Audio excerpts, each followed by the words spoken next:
Yo, I'm Charlie, And I'm Isaac. and we're the Fireside Fellas. Welcome back, everyone. It's been a little too long. It's been a little too long. A little behind the scenes look.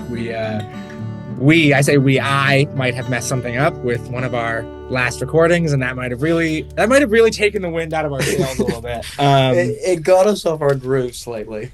But we've gotten our Admittedly. groove back. Charlie, Oh, why have we gotten our groove back? Did something happen?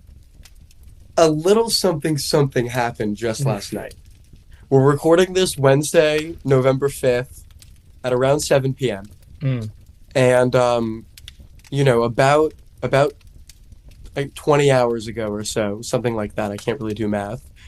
We got some really good news out of New York City, which is that Zoran Mamdani, beginning in January, will be the city's next mayor. So, Yeah, and beyond that, I mean, I'm not like a moderate, glazer over here, but Democrats overall did very well. did very well. And the in this moderates election. did very well. Everyone Regardless of did how well. much attention it's getting, it in fact wasn't just Zoran Mamdani who was on the ballot last night. But there were important gubernatorial elections in Virginia and New Jersey. And there was the election over California's Prop 50, which basically means that Democrats are going to get about 5 seats in redistricting because it passed. A little spoiler Exactly. alert. But we'll get to those later. We're going to start off by talking about Zoran. Yeah. Because it's crazy. It's a crazy win. Yeah. So firstly, what are the final results? Final. It's at 93%, but you can sort of assume it's going to be somewhere in there. Yeah. Is that Something he's around it. about 9% higher than Cuomo. Mhm. I will say, and I think I saw this somewhere, I'm not the first person to say this. Cuomo did very well. Yeah. In basically any other mayoral election, You got a lot of votes. 854,000 votes would be enough. It I just think so Eric happened- Adams. Sorry, Go yeah. ahead. Sorry. No. You. All right, I was just gonna say it just so happens that there was a guy in this race who had more. It just so happens that this was the most voted in New York City mayoral election since 1967, and that's crazy. And it's crazy that It's crazy. 854,000 votes was 41%. Yeah. I'll say, instant reaction. I'm surprised Cuomo got almost 42% of the vote, and I'm Yeah. surprised Curtis Sliwa got as little as 7% of the vote. I Yeah. thought, while I know that I sort of live in a online Twitter sphere that maybe loves Loves some Curtis Sliwa? aspects of Curtis Sliwa's character more Thinks than the he's hilarious? average New Yorker, I kind of thought that he'd do a little better than that. I think what that speaks to is Andrew Cuomo's really successful late game strategy of courting Republican votes. Yeah. He basically gave up on winning Democratic votes.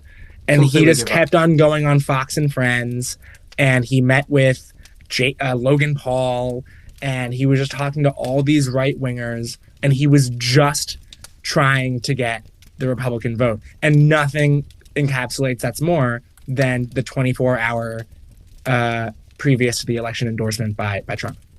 Yeah, I think that the Trump endorsement was very bad for Cuomo overall, considering that Democrats outnumber Republicans 6-1 in the city.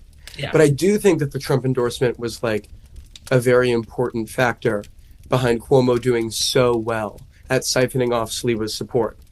Because, the polls a week before the election actually showed Sliwa getting a little bit of a post-debate bump.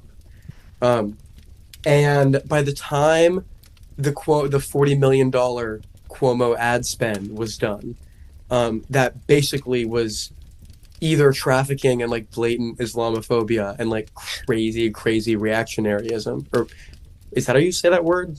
I think I messed that up. Or was basically saying a vote for Sliwa is a vote for Mamdani, a vote for Sliwa is a wasted vote. He has no chance. By the time all that happened, I think he kind of successfully got a lot of Republican votes. And what you said about Cuomo actually performing really well. I think in 2021, Eric Adams won with like 650,000 votes. Yeah. Like he would have actually kind of blown Eric Adams out of the water, just like by raw vote totals, if it were a head-to-head matchup.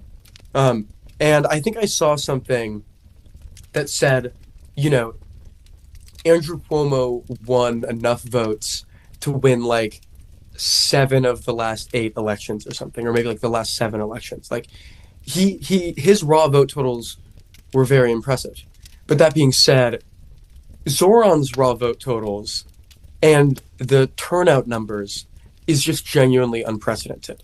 In a lot of the neighborhoods that are like being called the Commie Corridor, in in East Brooklyn, where I live actually, or in Bushwick, these types of neighborhoods where people like us go to live after graduation, turnout was like at presidential levels, which is insane. And Yeah. more people voted. Turnout was higher in this election than any New York City mayoral election since 1969. And Zoran received over 1 million votes, the first time any candidate has done so, I think, since the same year. So, him crossing the 50% threshold and winning by 9 is like a very impressive outcome. But, I think normally it's not very useful to look at raw vote totals. It's more useful to look at percentages. But I think in this situation, it actually is really useful because it shows that, like, the vibes that we were all feeling and the excitement that everyone felt about this election actually, translated into, like, real energy on the ground and translated into, like, genuinely unprecedented turnout in modern New York. Yeah. I guess, like, something that I'm having a hard time, like, letting go of is just the fact that Cuomo did overperform. Like, it makes me wonder if the race had gone on any longer, if it only would have gotten closer and closer. Yeah. I mean, look, if we're looking at the polls in the week before the election, the highest number Cuomo got, other than the final Atlas Intel poll, was 34%. Yeah. And in that final Atlas Intel poll, Cuomo got 39%. And it looks like he's about to end with 42. Yeah. In that same poll, that very last poll, which people, honestly, like, people kind of shat on that poll, and, like, there was some fairness. Like, they definitely undercounted Mamdani. They undercounted him by 7 points. They got Cuomo almost dead on. What they did not do well also was Sliwa. I mean, in all of these polls, Sliwa is at 21%, 15%, 16%. I mean, he really did not get that many votes. And I gotta say, I'm really surprised by that. I also do think that, like, one thing we forget as, like, younger political watchers, overseers, spectators, is that Curtis Sliwa has been around for a very long time. And I think a lot of people know he's a very known quantity. And he's a very known quantity. And perhaps, like, a lot of people are going to, like, be like, oh, he's kind of exciting me, but at the end of the day, go back home. At the end of the day, though, I think you're right that, like, even though, Cuomo did not do that badly, and he did I mean, both Zoran and Cuomo overperformed their polls. Yeah. Cuomo overperformed his poll by the polling average, as according to racetothewhitehouse.com. Cuomo overperformed by 10 percentage points and Zoran by 6 percentage points. You know, so at the end of the day, Curtis Sliwa just really underperformed. And then it sort of kind of went to both of them, which I have to say, like, I'm not shocked by, just because even though, like, ideologically, Sliwa and Cuomo, I guess, are more, like, politically aligned, like, like, vibes-wise, Sliwa and Mamdani are closer to each other than I think that's Cuomo. I think that's more true in our, like, Uber online, like, progressive left world than actually in the real world. But then how do you explain how Sliwa's support from these polls goes to both Cuomo and Mamdani? I actually don't think it goes to Cuomo and Mamdani. I think that what happened is that Mamdani was being undercounted in the polls. He was undercounted in the polls in the primary. I think he was I think the enthusiasm for him, and I think his support was undercounted in the polls just generally. You know, when you look at his base and like the coalition he assembled to get this victory, um, it's a lot of like working class immigrants. It's a lot of very young voters. Yeah. It's a lot of voters that like can be a little more difficult to poll than voters. Let's say than like Cuomo's voters, for example. Um, I think that Zoran was being undercounted, and Cuomo and Sliwa were being counted relatively fairly. And I think it was the Trump endorsement, the last minute Trump Yeah. endorsement, that was kind of the decisive factor behind Sliwa's support really cratering. Um, Yeah, you know, that's fair.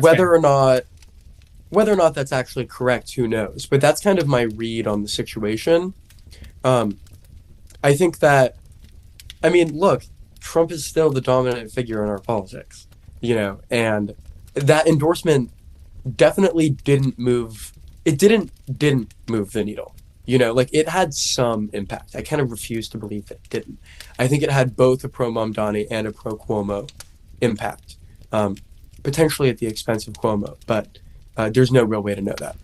There is no real way to know that. I mean, just based on the fact that all these polls came out before that endorsement, and then it goes. I mean, look, polls are never going to be exactly right, but like, we have polls showing what the Yeah, landscape looked like before the endorsement, and then we have what actually happened.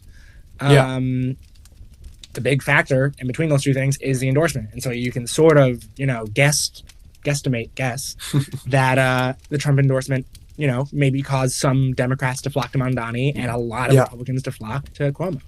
Um, but at the end of the day, Zoran Mamdani won, He and won big. he won big, and he won loudly, and this was a national mayoral election, just in a way I Yeah, don't think I've ever seen before. I mean, yeah, I've been alive for plenty of New York City mayoral elections. I remember when I voted in the election which Eric Adams won, and like, you just didn't see any commentary about it on Twitter. Like, he won it and whatever. Like, there was sort of a bit where when Andrew Yang got into the race, it was like, oh, like, this is funny for everyone to make fun of us for. But like, then, it became clear he wasn't going to win and no one gave a yeah. shit anymore. Um, He but was like, kind of the good favorite God, at the beginning, he was a favorite. He right? was polling at like Yeah, 40%. yeah. And It's then he crazy. just literally showed utter incompetence in campaign management. I mean, it was actually one of the worst campaigns I've ever seen in my entire life. Speaking of campaigns, like, people talk about, oh, like, was it Zoran's policies, or was it his just sticking to affordability, or was it his just incredible social media use? And like, it's both of those things for sure. Yeah, And also, like, I am not sure I have ever seen a campaign make so little mistakes.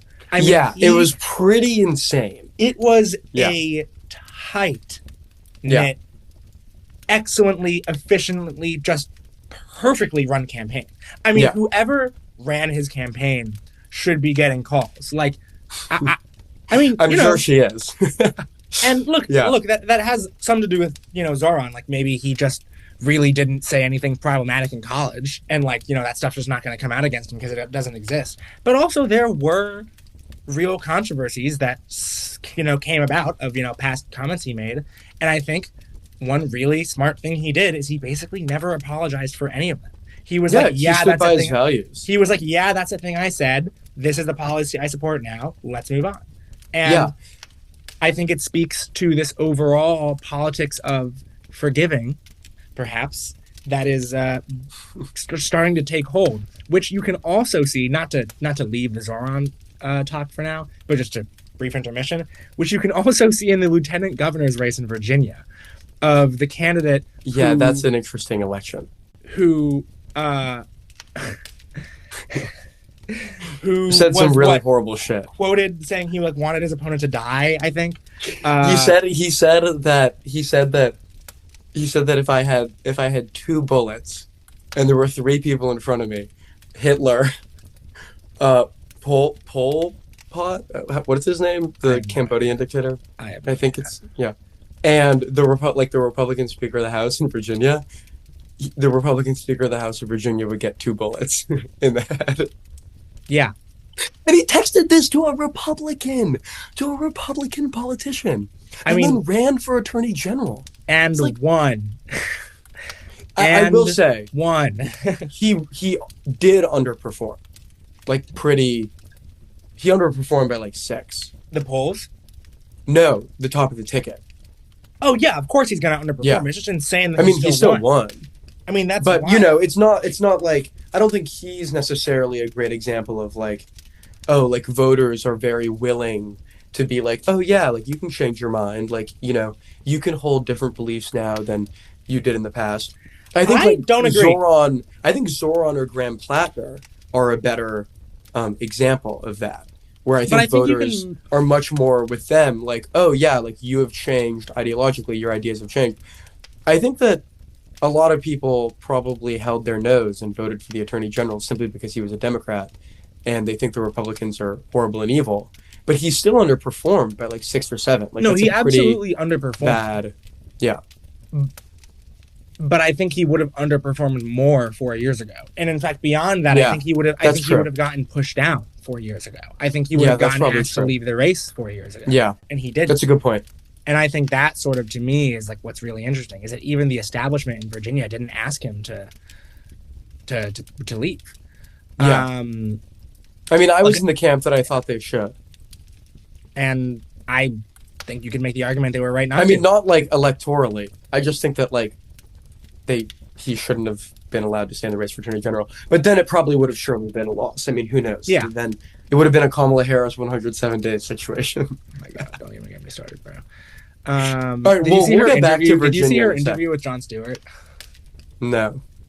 Dude, What did she Oh my say? God. She just like says all of these like stupid things, and like John's like, "Do you think what we need is incrementalism?" And then she's basically like, "Yeah." And then Jon Stewart's the life just leaves his eyes, and he just like stares at the camera, like disbelief of what he's hearing. It's actually fucking crazy. Dude. Anywho, I think that, look, New York is New York, and it's liberal, and Republicans are really outnumbered there. But, Sauron's a popular guy. And because of this election, and because he's now mayor of the largest city in the country, he's a new leading figure for Democrats, whether they like it or not. Yeah. And the voters like it. I mean, Yeah. he's very And popular also, in the party. there's been a bit of debate today about like not only what this means for the Democratic Party nationally, but whether this means anything for the Democratic Party nationally. I've definitely seen some takes that are like, oh, a progressive candidate won in a big city on like a message of like taking on the billionaires and affordability. Like, this is nothing to write home about. I think that sometimes that is true. Like there are like Brandon Johnson in Chicago was not emblematic of like some great, movement or something in the Democratic Party, some groundswell of opinion that is just kind of, now becoming visible. But also like he didn't captivate people the way that Zoran did. And I think the raw vote totals and the turnout speaks for itself. Like, and the fact that his opponent was Andrew Cuomo, and the Cuomos have been a political dynasty in New York for 40 years. Like, he was able to motivate over 1 million people to go out and vote for him in the polls. And, turnout was the highest it's been in forever. And he beat Cuomo. Like, Cuomo was the dominant figure in the Democratic Party in New York for years and years and years. And I do think that speaks to something, kind of with implications for the National Democratic Party. The kind of like the sheer excitement that his campaign generated and the turnout that it was able to generate. And I actually think it already had an effect on the other elections because, look, the other people who ran, particularly Spanberger and Sherrill, they're moderates. Yeah. And they're not nearly as progressive as he is. However, they did talk a lot about affordability. Like, a lot. And, Totally. I think that like They zeroed in on it. whether or not you're going to be as progressive as Zoran, I think something that the party as a whole, even the ones who I think are literally enable of being good politicians, Apak Shakur and Chuck Schumer. His days are numbered, bro. I think Don't even worry. they have taken away from this. Like, wait, let's never shut up about affordability. Yeah.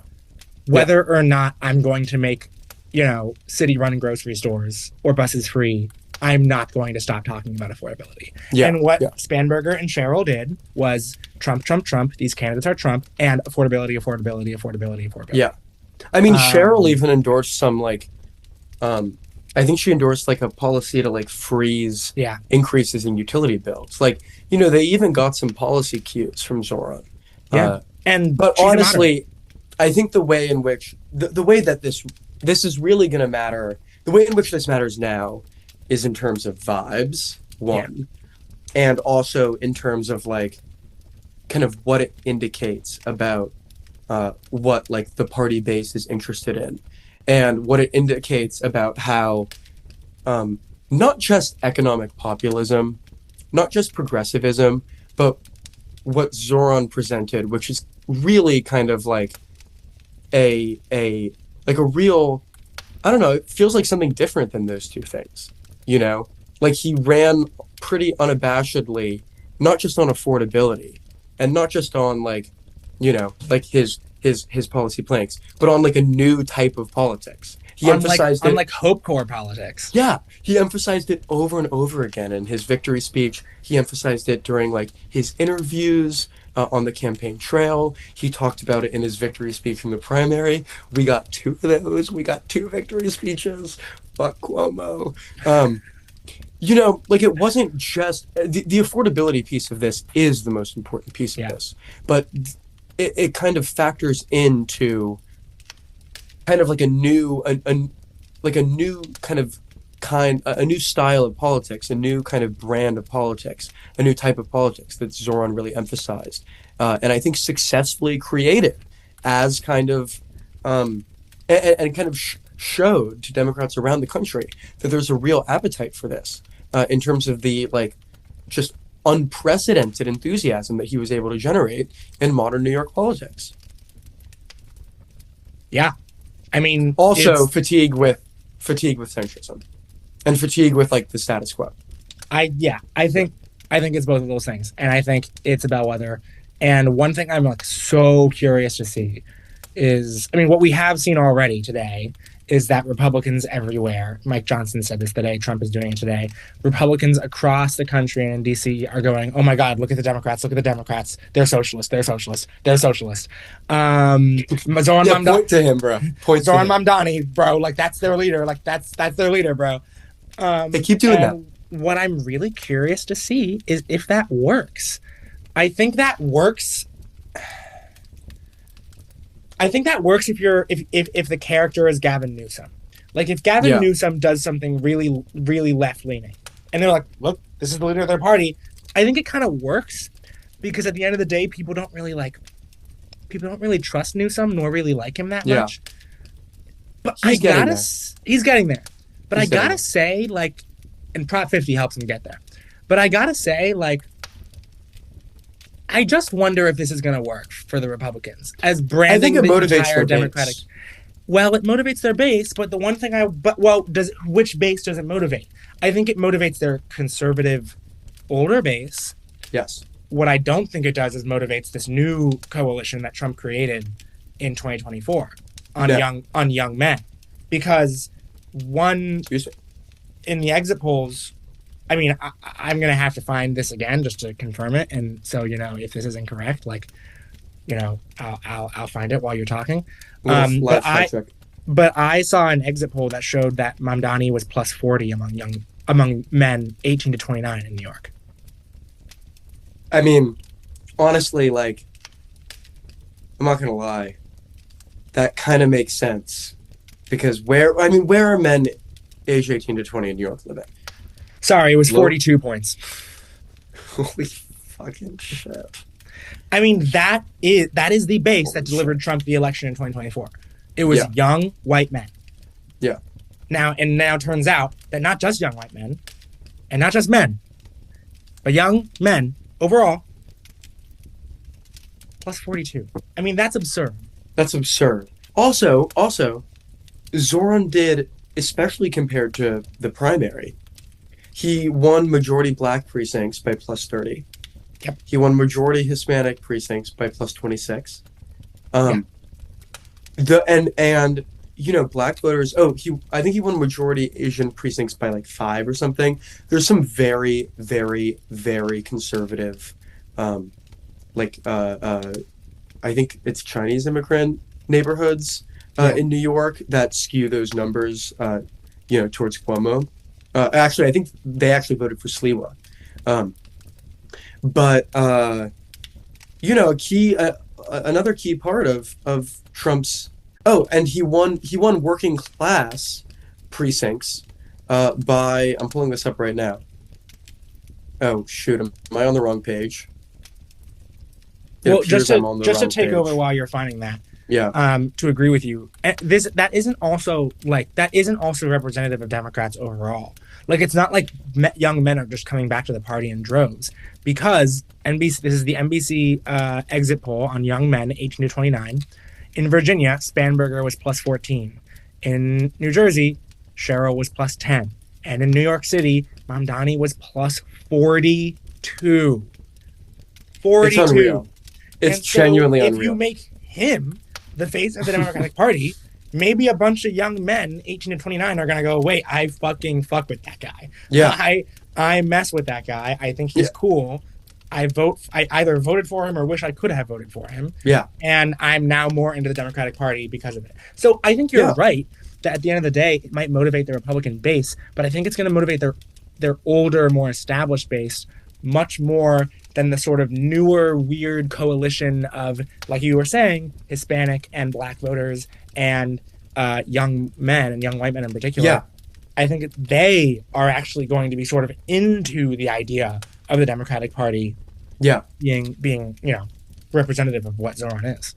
Yeah. Okay, wait, I need to fact check myself. He won majority black precincts by 26 and mostly Hispanic precincts by 20. But wow. The point still stands. Like, in the areas where Trump made considerable gains of support, and among the demographics where he made considerable gains of support in 2024, Mamdani does really well. Yeah. And he appeals to, like, kind of the Christian, like, rural white base. But I don't think he appeals to how Trump was able to expand the base in 2024. I don't think he does. Now, you don't think Zoran does? I don't think the pointing to Zoran thing and being like, oh, the boogeyman. Yes. I don't think that works, is what I mean. Now, I will say, the national polling, this it's not very much, but the national polling that has come out on Zoran does have him overall as kind of a negative, negative favorability figure. I saw a poll in The Argument about that. Whether they're to be trusted, I don't know. But I mean, look, polls are a snapshot in time. I think it's good for us if Mike Johnson and Trump are being like, Mamdani, because the more people see that guy, the more they're going to like him. I think that is just kind of the way in which it is. Yeah, I mean, I think now that he is, I think now that he's actually elected, he's going to have even more of a base to reach a wider variety of voters who maybe weren't so tuned in. Well, this gets us to our next thing. Yeah. What really matters, I mean, look, how is his, I don't even know how you pronounce the word, mayoralty? Mayorship? Mayoralty? Whatever. Yeah, either. How is that going to go? His time in office. Right? What is his time, like, what are kind of the important benchmarks that are going to make this a success or a failure? The first thing that comes to my mind is that a lot of his agenda banks on Kathy Hochul raising taxes on the rich, which she has said multiple times now she will not do. Yeah. Now, here's the thing. She has become much more soft towards Zoran and much more into him, or at least shown that she's into him, I don't think she actually is into him, to be honest with you. But she has been appeasing him and his policies and his voters much more as he's become more popular.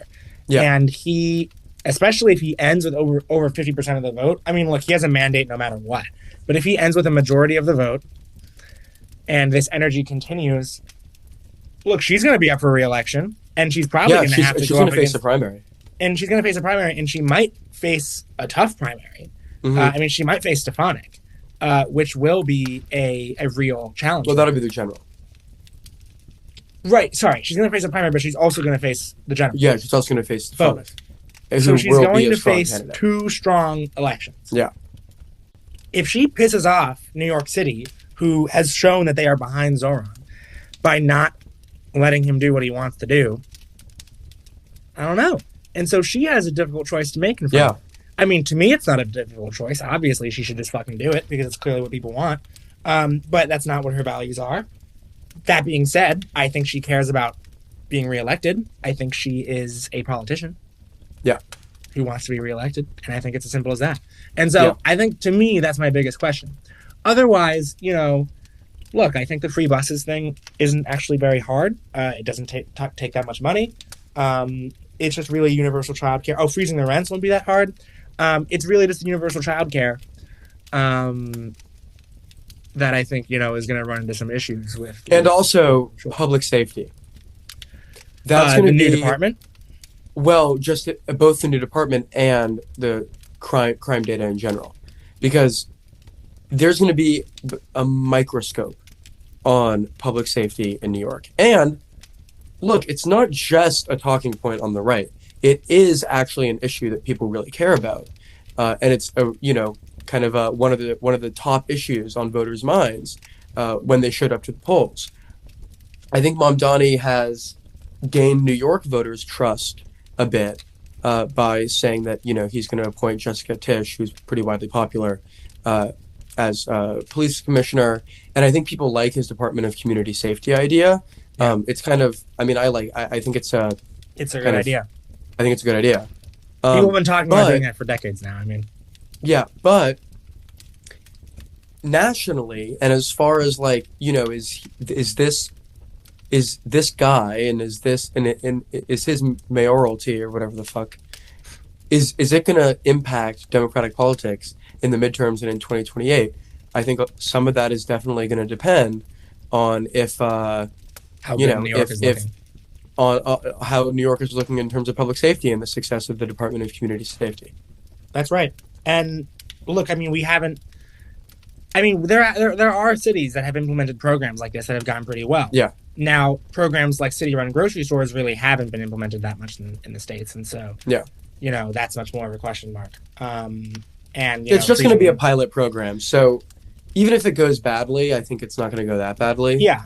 I think you're right that for the most part, it's going to be crime and affordability. That's what people are going to care about. Look, at the end of the day, I mean, just to zoom out a little bit, maybe to finish up here, like, there was a wide variety of elections last night, and we're really only talking about one of them. And that's not because we're unaware of what was going on in the other one. It's because it is the big deal. One of them is more important. It's just the one that's more important. And by the way, we didn't even mention, by the way, that Democrats, I mean, dude, I didn't even know, to be honest. I mean, I think I'm really keyed into politics, and I didn't even know some of these elections were happening. But Democrats got rid of the Republican supermajority in Missouri or something, and we flipped seats for the garbage commissioner or something in Georgia. I don't fucking know what the hell we did, what Democrats did, but apparently it's a big deal. And apparently it hasn't happened in a long time. I don't think there's too much to look into there. No, I mean, I will say flipping seats from a supermajority in a deeply Republican state is something interesting. We have such a structural advantage in these off elections, and these we have such a structural advantage now because we've picked up so many college-educated voters, and voters high turnout voters. But I guess I would ask you, what percentage of Missouri do you think is college-educated voters? I don't know. I actually don't know. But it's probably not as high as it is in Georgia, for example, where I'm less surprised. No, Um, look, you're right. I'm not, look, I'm not. I I'm mean, not look, crapping I don't on. know. I'm I have not no crapping idea. on Missouri. By the way, I think it's Missouri, but I'm actually not totally sure. It might be Um, Mississippi. yeah, I mean, look, Okay, it's one of them. regardless, we'll move on to the important ones are Virginia, New Jersey, and California. Yeah. Those are the Oh, important let's ones. talk about California before we finish off. Yeah. Do you want to I mean, start I off with just that? think the fact that Prop 50 won by this much is remarkable. It Yeah. it, it, it might hit a 30% margin of victory. Right now it's at 25. Um, and when this idea was first proposed by Newsom, it did not poll well. No, it Like didn't. this has been a remarkable campaign by Newsom and by the California Democratic Party to kind of build up support for this and to kind of frame, uh, Prop 50 as like a kind of a bit of like a bellwether election and a bit of like a referendum on Trump and a referendum, kind of. I think.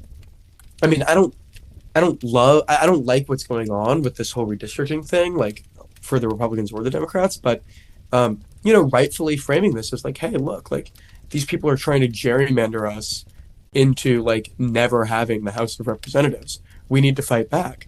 And Newsom very kind of, oh my goodness, I've had this call for like 5 weeks, dude. It's driving me fucking crazy. Um, Newsom very kind of like effectively framed this election as like, this is about Trump. Yeah. And he turned what initially polled pretty 50-50 into something that's about to win by like 30. And I mean, I think it actually initially polled underwater from it some speaks polls to I saw. Newsom's political skill. He's actually low key becoming kind of that guy. Slowly it's happening. Like honestly. I mean, a lot of headlines are showing like, hey, this is obviously a big win for Democrats in the House, and it's a big win for Newsom. Because at the end of the day, if he's running in 2028, I mean, let's hold on, let's cut the shit. He's running in He's 2028. running in 2020. When Newsom runs in 2028, he can sit on that stand, on that stage, and go, I'm a big reason why we won the House. If He'll do Democrats win the House, this you is know?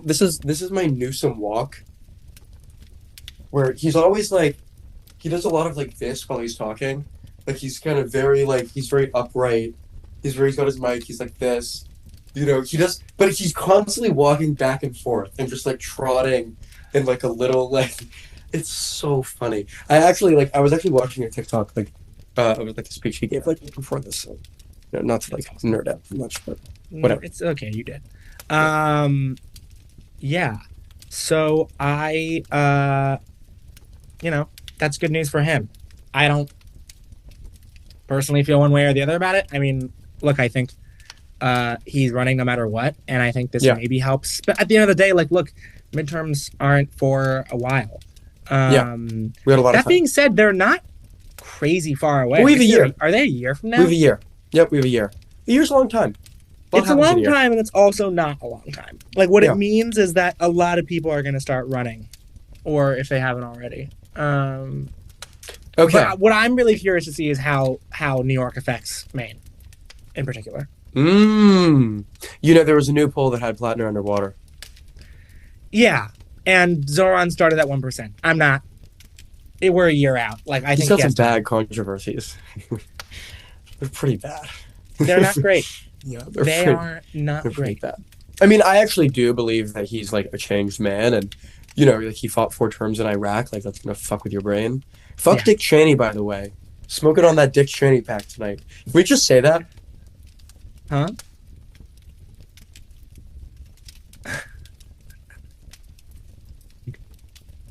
Okay, wait. I do think there's one really. I do think that the Virginia and New Jersey races are definitely worth talking about because Spanberger won by 14 and a half. Yeah. Sherrill won by 13. Mhm. These are remarkably impressive margins of victory. Virginia, Virginia is a Dem plus 9 seat, but she overperformed by a lot. New Jersey was Harris plus 5.5 in 2024, and it was one of the states that flipped to that moved to Trump the most. I think it might have been the state that moved to Trump the most. Yeah. Um, and they dominated. So my first question for you is what do you think? Does this say anything at all about the centrist versus progressive kind of like fight taking place in I the mean, Democratic Party? truthfully, like, I think that yes, they are moderates, and yes, they are centrists. And also, like, I would argue that, a centrist 8 years ago looks very different than the kind of campaign that they both went on. I Yeah, mean, freezing utility bills, these kinds of things. I mean, look, at the end of the day, they talked about affordability in a way that moderates have not been for some time. yeah, And at the end of the day, moderates are going to do better, as well as progressives, if they just focus on the number one issue which Americans care about, which is the economy. and that Trump is Um, extremely underwater on. Look, I mean, at the end of the day, I'm going to go back to that. You know, what I don't want to do is act like men 18 to 29 are like the only people who vote, because obviously they're not. But at the end of the day, like, that is a big focus. Like, that is going to be a big focus in 2026. It's going to be men. It's going to be young men. It's going to be white men. Yeah, And I would point to the fact that Zohran Mamdani performed better with white men than both of them combined times two. It's just, I think my diagnosis is like the sentiment for fight against Trump right now is really strong. And yeah, so that's sort of what I look to. yeah, That being said, you know, that's what I want to be the case. Like, I'd like to yeah. think that Virginia is more conservative than New York City is. And so, I don't know how Mamdani style candidate would have done there. If I had to guess, and I think, if I had more time, and maybe we should do this in a later episode, I feel like I can make a good case for this. I think if you replaced Spanberger and Cheryl with Zohran Mamdani, I think he would have done better than both of them. That's such a good hypothetical. I Um, wish we had more time for that. I Um, just think that's the case. That's what I believe. yeah, Doesn't mean yeah. it's true, but it's what I believe. Well, look, I think that what this shows is like there's a very important place in the party for centrists. There's a like parties should, as as I've written about in my Substack. Uh, there's an important place for centrists in the parties, and parties should be big tents, but parties shouldn't be defined by big tents. They Yeah. should be defined by like certain values and certain issues. And I do think that there was, as you said, kind of a bit of a Zoran effect in terms of the relentless focus on affordability and the cost of living, at least in Spanberger's campaign. Cheryl made this campaign a lot more of a referendum about Trump. Um, Yeah. and, when you look at it that way, look, she did very well. She won by 13, but also I think Biden won New Jersey by like 15. Yeah. Like it's not necessarily like a staggering result. I do think that, and also look, these two candidates faced Republicans, and Zoran himself faced a centrist. And I think there's kind of perhaps more to learn about the inter-party fight from New York than there is from Virginia or New Jersey. But that being said, I think Spanberger especially speaks to the fact that, yeah, like in some states, it's good to run strong centrist candidates. You win elections, and winning elections does matter. But, I don't think Yeah. the party's identity should be centrism. No, I think what it proves is that centrism can still win if Yeah, there of is course. enough to point to going wrong. What it doesn't prove is that it does it better than a progressive candidate would do, because Yeah. it's not as though there was a progressive candidate who didn't do well. Yeah. Like, we can't say for certain that that's the case. Look, I just happen to think, and we've both talked a lot about this, I just happen to think there is an appetite for something new in American politics right now. Yes. You know, the Democrats did really well last night, and exit polls still show that Democrats overall, 29% approval rating in the country. Like, Yes, I want to highlight something here. like that to me puts a little bit of a pause on the like Spanberger Cheryl version of the Democratic Party. Yes. So this is a really interesting statistics. So in New Jersey, exit polls got voters, favorabilities on the Democratic Party. In New Jersey, 47% had a favorable impression, 50% had an unfavorable impression, net negative -3. Virginia, 45% favorable impression, 52% unfavorable impression. Yeah. These candidates didn't win because they were presenting something incredible about the Democratic Party. Yeah. And they didn't win because they it was like, oh yeah, like this is good. Like this is what Democrats should be. They ran partly because they ran against the Democratic Party, and that's going to be necessary in some places. But they won because of Trump. Yeah. I think that in either Virginia or New Jersey, one of those, Hispanic voters flipped back to Democrats by +30. Those are the numbers that we saw in 2020 or 2016, and they're not the numbers we saw in 2024. What we're seeing is kind of a breakdown of Trump's coalition, but we're not necessarily seeing the creation of in these centrist candidates, we're not necessarily seeing the creation of something new and a great new path forward for the Democrats. We're seeing a return of the anti-MAGA coalition. And I still think that in the long run, and if Democrats are going to do something to prevent Trumpism and its ideas from kind of becoming the foundation and kind of the the foundation of American politics and becoming the next political order, they need to come up with a popular alternative. They need to come up with something that actually makes the party more popular, rather than just winning one election or doing well in one midterm.